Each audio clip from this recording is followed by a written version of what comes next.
Fala galera, tudo bem? O Chelsea é campeão europeu, venceu o Manchester City na final da Champions e é uma grande história da temporada também, né? O tamanho da reviravolta que foi a mudança do Chelsea quando o Tuchel assume lá em janeiro. Aliás, é muito interessante ver como as repercussões são muito tentando colar rótulo, né? E na época existia uma rejeição nas redes sociais e tudo. Tuchel, nossa, que nome horrível! O Tuchel, como se o fato de não ter sido campeão, por exemplo, na Champions transformasse, pelo PSG, o transformasse em um treinador ruim, que é sempre aquela ideia de ter que definir, tratar alguma coisa de forma definitiva a cada resultado. Aliás, essas competições europeias dessa temporada passam muito por aí, né?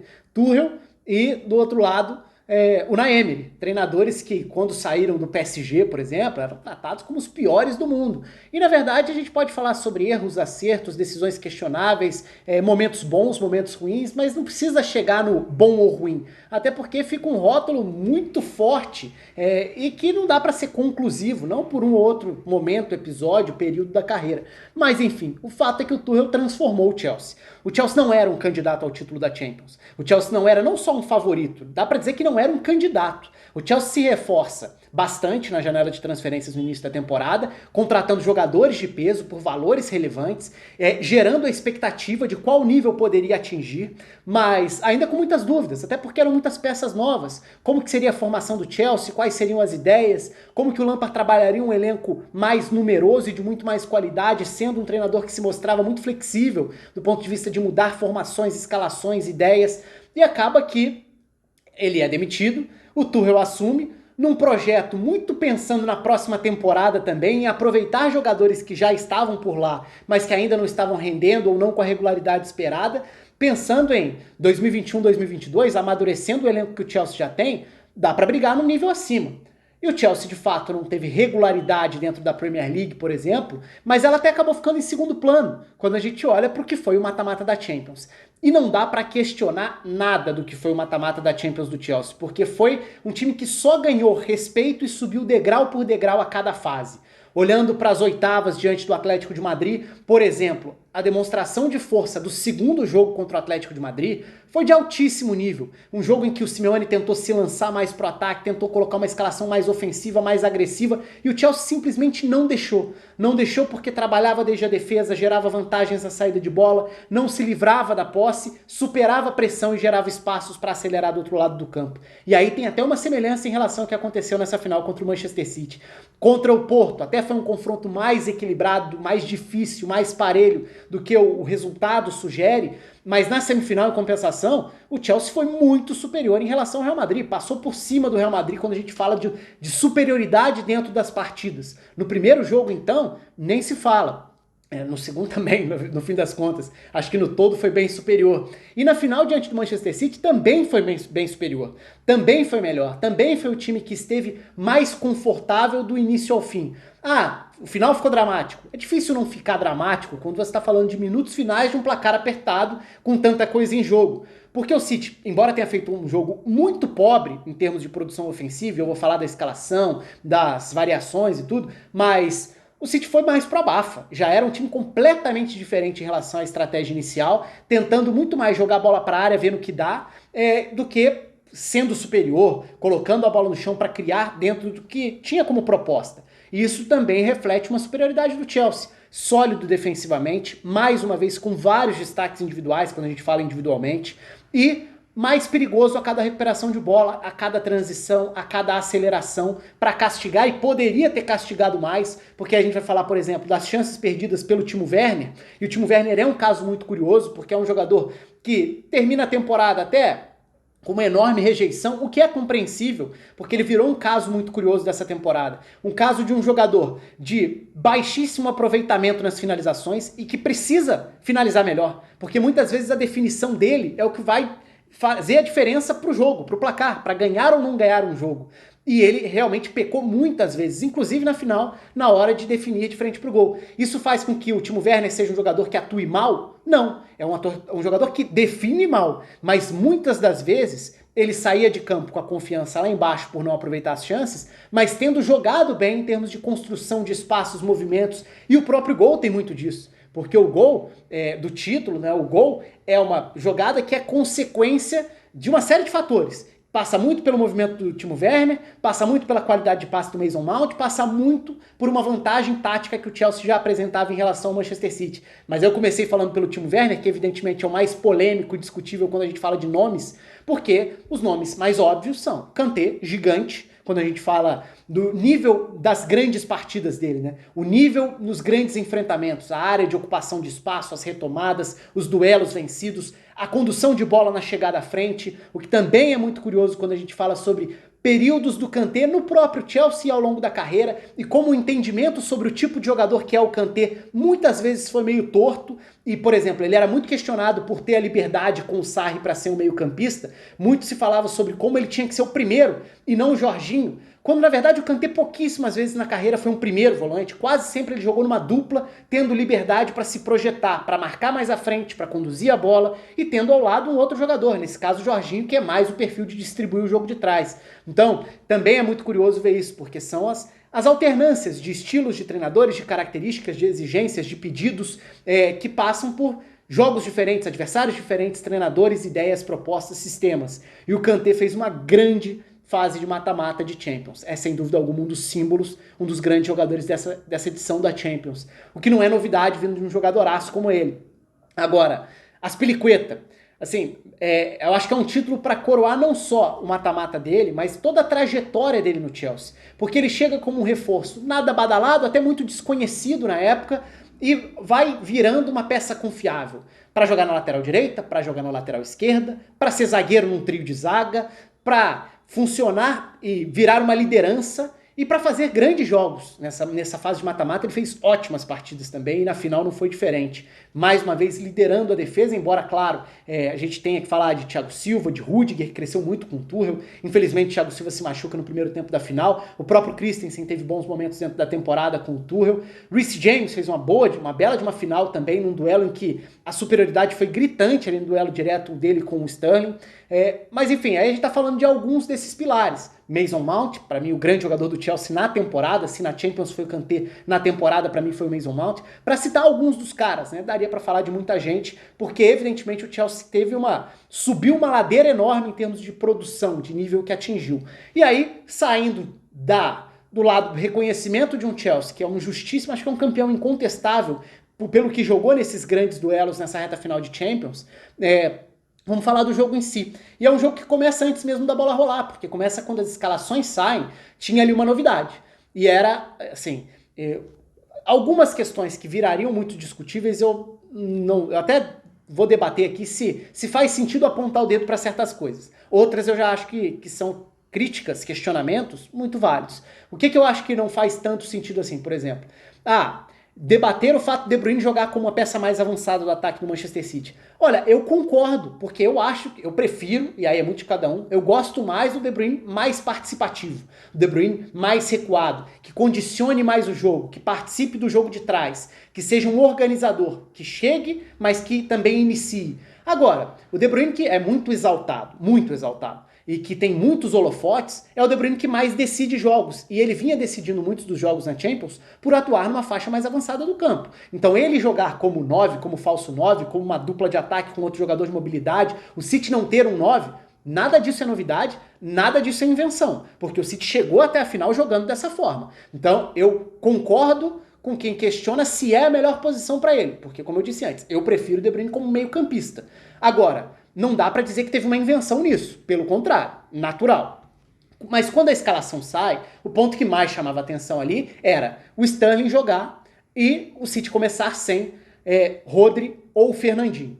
Porque isso aí tem dois lados, né? E tem um efeito dominó a partir disso. Mas quais são os dois lados dessa moeda aí? Primeiro, Sterling. A temporada do Sterling não foi boa. O Sterling já teve momentos muito importantes para o time. Em outras temporadas, ele era inclusive o ponta que mais acrescentava em termos de ser um goleador. Da chegada, do ataque aos espaços, podendo jogar por dentro ou por fora, sendo um jogador que se desmarca com facilidade pela agilidade para gerar opções de passe, por entradas em diagonal. Então, assim, o Sterling já foi muito importante dentro do time. No momento, não é. No momento, ele não faz parte do time ideal do Manchester City dentro da temporada 2020-2021. Mas ok, depende de qual vai ser o plano de jogo. E quando saiu a escalação, até coloquei no Twitter que é claro que era uma surpresa a escalação, por esses dois aspectos. O Sterling entrando e, mais do que isso, abrindo mão do primeiro meio-campista. E aí eu lembrei até do vídeo que eu fiz aqui no canal, do duelo que foi logo na sequência da semana das semifinais, dos jogos da volta das semifinais, logo depois de definida a final da Champions.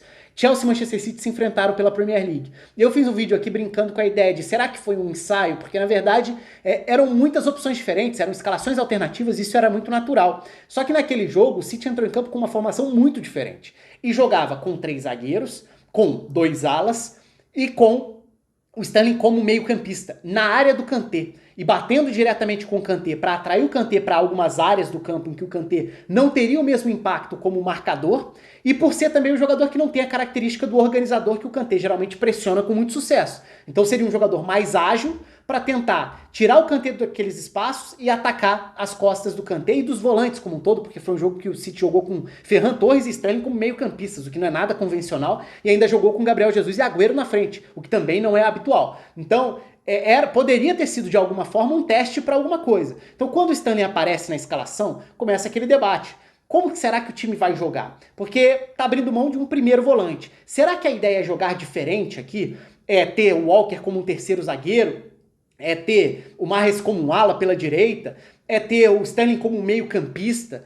Mas no fim das contas, eu acho que acabou sendo um pouco frustrante, porque diante dessa expectativa pelo que poderia ser uma surpresa tática do Guardiola, a gente viu um City mais convencional. Então, no lado do Chelsea não tinha grande surpresa, né, na escalação. Tinha o Havertz iniciando a partida e aí o banco tendo o Pulisic, tendo o Ziyech como as duas principais opções ofensivas. E também Azpilicueta e Reece James começando o jogo. Em outros momentos da temporada, o Christensen foi o zagueiro, com a Azpilicueta na ala. Recentemente, até na final da Copa da Inglaterra, o Tuchel tinha testado o Reece James jogando na zaga, muito pela questão da velocidade para duelos, por exemplo, contra o Jamie Vardy. Então, a Azpilicueta na ala e o Reece James na zaga. E essa poderia ser uma alternativa. Então, até especulei antes da bola começar no Twitter também. De repente, com o Sterling do outro lado tentando atacar em profundidade, pode ser uma ideia de ter o Reece James alternando. Mas como o Sterling jogou aberto na ponta esquerda, isso acabou não acontecendo e o Reece James levou ampla vantagem no duelo direto contra o Sterling, né? O Reece James ganhou fácil esse duelo ali, o Sterling fez uma partida bem ruim, como o City fez uma partida bem ruim. Então assim, olhando para a forma do City jogar, não tinha grande surpresa especial, em especial no momento sem bola. No momento sem bola, era uma linha com 4, à frente o Gundogan ficando mais, como esse primeiro ao lado dele o Bernardo, o que me parecia natural, partindo do princípio de que o De Bruyne vinha sendo muito mais explorado na faixa de definição, mais à frente, então o Bernardo, que ocupa uma área maior do campo, jogaria ali ao lado. Mas de um lado, Sterling na esquerda, aí foi uma surpresa para mim, com o Phil Foden atrás, basicamente, do De Bruyne, num primeiro momento. Em dado momento do primeiro tempo, eles invertem, o De Bruyne passa a jogar mais como esse terceiro meio-campista, com o Phil Foden como um 9 móvel também. Então não tinha grande surpresa no comportamento sem bola do City. O que tinha de diferente aí era no momento com a bola, porque o Zinchenko começou na lateral. E aí, muito claro disso pela bagagem da semifinal. Na semifinal, foi fundamental a entrada do Zinchenko. E o João Cancelo, que tinha feito ótima Champions, vinha jogando como esse lateral que armava por dentro. O Zinchenko entra nas semifinais contra o PSG para jogar aberto. E foi muito importante nisso. Só que quando a bola rola, o papel do Zinchenko era por dentro. Então esse lado esquerdo do City me surpreendeu no primeiro momento e decepcionou em termos de funcionamento depois. Mas a ideia do City era ter o Gundogan à frente de um trio, já que o Walker ficava mais, e o Zinchenko encorpava o meio como esse meio-campista esquerdo, o Bernardo era o meio-campista direito, o Foden era quem tinha liberdade à frente, com o De Bruyne mais à frente como um 9, até muito isolado do jogo, pouco participativo, com o Sterling bem aberto na ponta esquerda e o Mahrez bem aberto na ponta direita. Logo de cara, a gente já tem que falar que o City não conseguiu criar muita coisa. E o City produziu muito pouco em relação a progredir no campo para gerar vantagens e acelerar. Então, quais eram as consequências dessas decisões? Naturalmente, o Gundogan sendo o primeiro e não o Rodri ou o Fernandinho, isso faria que o City tivesse um primeiro passador, que poderia até dar maior dinâmica na saída de bola, mas que, por outro lado, você perde a chegada do Gundogan. Em vários momentos da temporada, a chegada dele foi fundamental para ser artilheiro do time na Premier League, por exemplo, como esse meio-campista que ataca os espaços, que chega à área para definir, ou na própria Champions como meio-campista que atraía o volante adversário para fora de posição, muitas vezes abrindo pelo lado esquerdo. Foi muito comum dentro do mata-mata ver o João Cancelo centralizando e o Gundogan abrindo, do meio para a esquerda.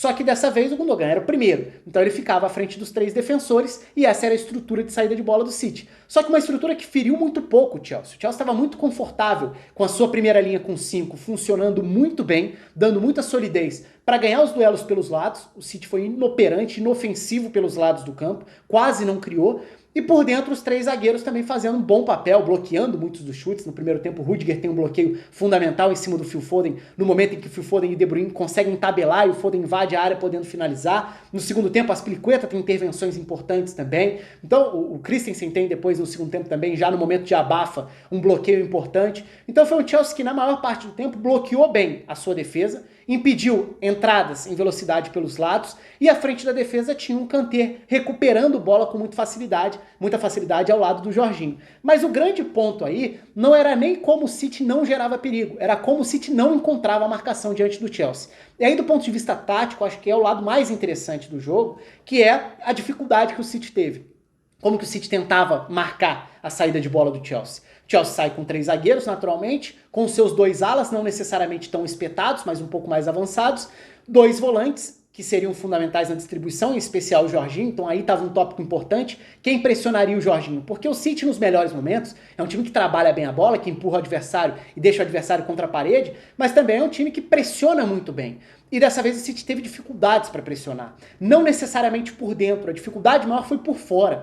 Foi por fora pelas consequências de certos movimentos. Por quê? Por dentro, geralmente era o De Bruyne mais avançado. Depois, como eu falei, acabou invertendo com o Phil Foden. Mas vamos partir do princípio de que é o De Bruyne iniciando essa marcação mais avançada. Ele vai iniciar a marcação em cima do zagueiro central. Os pontas vão iniciar uma marcação que vem de fora para dentro, então eles são os responsáveis por fechar uma segunda linha com 4, dessa vez não era tanto uma segunda linha com 4, porque o segundo atacante do City voltava, retornava mais, iniciava a marcação, por exemplo, no Kanté. Então se o Phil Foden começava a cercar o Kanté, o Bernardo subia para pressionar o Jorginho, e assim o City encaixava o meio campo, tendo o Gundogan atrás de 2 meio-campistas que iniciavam essa pressão. E onde que estava o ponto que poderia ser crítico? O Chelsea já tinha castigado muito o Real Madrid, por exemplo, com os meias que circulavam na área dos volantes. E aí estava um ponto que poderia ser crítico para o City. O City tinha sofrido já nas semifinais na dificuldade de marcar essa área do campo. E só não foi mais castigado porque a linha de defesa foi brilhante no jogo da volta na semifinal. Rubem Dias, por exemplo, mas a linha como um todo, Walker tinha jogado muito bem, Zinchenko tinha sido importante. E dessa vez, o Chelsea consegue gerar vantagens tirando os laterais de posição e gerando vantagem justamente nessa área em que o Gundogan estaria mais exposto. E por isso também ter um jogador de um perfil mais defensivo talvez pudesse ter dado um equilíbrio maior defensivamente para o City. Porque de uma maneira geral, o City por tentar agredir para pressionar sem a bola tinha os 2 pontas entrando e tentando limitar a opção de passe de dentro para fora e ao mesmo tempo tentando cercar os zagueiros pelos lados no Chelsea. Por dentro os 2 volantes estavam mais ou menos cercados, mas se a bola chega ao ala, estava ali um problema. Um problema porque os meias abertos do City já não estariam ali, ou não o meia do lado em que a bola saiu. E o gol sai assim, inclusive. O gol do Chelsea é um efeito dominó justamente disso. Porque é o Mendy iniciando uma saída de bola, achando um passe na esquerda, e aí começa o problema. Quem vai sair para esse duelo? O lateral vai precisar se desprender, por quê? Porque o meia aberto já não está acompanhando o ala. Então o lateral vai precisar sair, se ele sair, a faixa central do campo vai ficar ainda mais congestionada, porque ali tem Mason Mount, Havertz e Timo Werner. E aí vem a questão do efeito dominó. O Walker sai para um primeiro combate, o Stones fica no meio do caminho, porque é uma dúvida natural, sai para pressionar ou não. Se o Gundogan foi superado nessa faixa central, o Walker já se mandou e o Mason Mount tem a bola livre para observar o jogo, o Stones sai, mas não chega a tempo. O outro movimento que acaba sendo crucial, o movimento do Timo Werner. A diagonal dele carrega o Rubem Dias. E pronto, a linha de defesa do City está totalmente desmontada. E aí entra o passe do Mason Mount para o Havertz entrar em diagonal, com o Zinchenko já como o último homem da linha de defesa, tendo que fazer essa compensação e não correndo até o fim, não chegando, na verdade, e o Havertz sai de frente para o gol para finalizar. Então foi um gol que simboliza uma vantagem que o Chelsea tinha, que era, encontrando o ala já às costas do meio aberto, isso vai gerar problemas. Porque o City vai precisar fazer alguma compensação. É um dos volantes, um dos meio-campistas centrais que vai precisar abrir, mas aí você vai deixar espaço para os volantes do Chelsea. É o lateral que vai precisar subir? Aí pode ter gerado um espaço para os 3 homens de frente do Chelsea. Então o City teve muita dificuldade para controlar essas consequências dos momentos em que os passes achavam os alas do Chelsea. Taticamente falando, talvez tenha sido a principal vantagem em termos de construção do jogo. E claro, um Chelsea que foi, ao longo de todo esse mata-mata da Champions, um time muito capaz de castigar a partir do momento que recupera. Recuperou, acelerou, chega mais rapidamente à área. Então, se o City precisava de muito para tentar construir e quase não conseguiu incomodar, quase não conseguiu produzir, quase não chegou de fato à área do Chelsea, do outro lado o Chelsea recuperava e acelerava. E não necessariamente só em contra-ataques, porque aí também acaba sendo uma distorção. Também a partir de saídas de bola. Não precisava ser o recuperou, acelerou. Poderia ser o iniciou, atraiu, gerou esse problema do efeito dominó da marcação do City que não estava ajustada e castigou. Porque mesmo iniciando a posse de bola de uma forma mais lenta, a partir do gatilho, que é encontrar o jogador que está livre, pronto, você desencadeou todo esse efeito e conseguiu achar campo para acelerar. Mason Mount foi um nome fundamental do Chelsea, mais uma vez, brilhando na final. O Havertz ainda criou outras chances, né? O Chelsea poderia ter matado o jogo antes, criou para isso, foi melhor na final, belíssimo de um trabalho do Tuchel. Eu não esperava o Chelsea nesse nível no início da temporada, até mesmo quando o Tuchel assume. Eu achava que poderia ser um projeto muito interessante e promissor pelos jogadores que o Chelsea contratou, pelo elenco que o Chelsea formou, mas dificilmente para a primeira temporada. E consegue chegar ao título da Champions fazendo grandes jogos no mata-mata. É uma história e tanto, essa do Chelsea campeão europeu. O espaço está aberto aí para vocês. Um abraço e até a próxima.